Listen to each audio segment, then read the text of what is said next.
High বন্ধুরা, সবাই কেমন আছো? তো আজকে একটা নতুন রেসিপি নিয়ে চলে এসে তোমাদের সাথে শেয়ার করছি। পুরো রেসিপিটা দেখো। এটা ছিল কাঁচকলা। তো কাঁচকলাটাকে প্রথমে আমি এইভাবে কেটে দেখো হলুদ জলের মধ্যে ভিজিয়ে রেখেছি।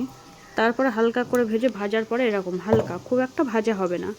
তারপর আমি মশলা করে নিয়েছি। এর মধ্যে আমি আজকে নিরামিষ করেছি, এটা নিরামিষভাবে করেছি। এর মধ্যে মশলার মধ্যে লঙ্কা, আদা, জিরে, গোলমরিচ, আর তোমরা চাইলে এর মধ্যে তোমরা অ্যাড করতে পারো পোস্ত আর কাজু বাদাম দিলে আরও সুন্দর হবে। যদিও আমার কাছে পোস্ত কাজু বাদাম ছিল না, তাই আমি শুধু এগুলো দিয়ে করেছি। একটা টমেটো দিয়েছি, শুকনো লঙ্কার গুঁড়ো দিয়েছি, দিয়ে ভাজা কলাগুলো তখন মশলাটা দিয়ে তেল ছেড়ে গেলে ভাজা হালকা যে কলা এগুলো ছিল সেইগুলো দিয়ে দিয়েছি। দেখো লাস্টে গ্রেভিটা এই ছিল, এই হয়েছে। তো এটা হচ্ছে নিরামিষ একটা কাঁচকলার রেসিপি। আমি একটু গরম মশলা দিয়ে অ্যাড করে দিয়েছিলাম এই যে লাস্টে নামানোর আগে। তো এই রেসিপিটা খেলে একদম তোমার কি বলবো, তোমাদের খুব সুন্দর লাগবে, ভালো লাগবে। আমিও ফার্স্ট টাইম করেছি, খুব ভালো লেগেছে খেতে। রেসিপিটা এই হয়েছে। আর আমার রান্না হয়েছিল বাঁধাকপি করেছিলাম আজকে, আর আমি এটা তো করেছিলাম তোমাদের দেখালাম।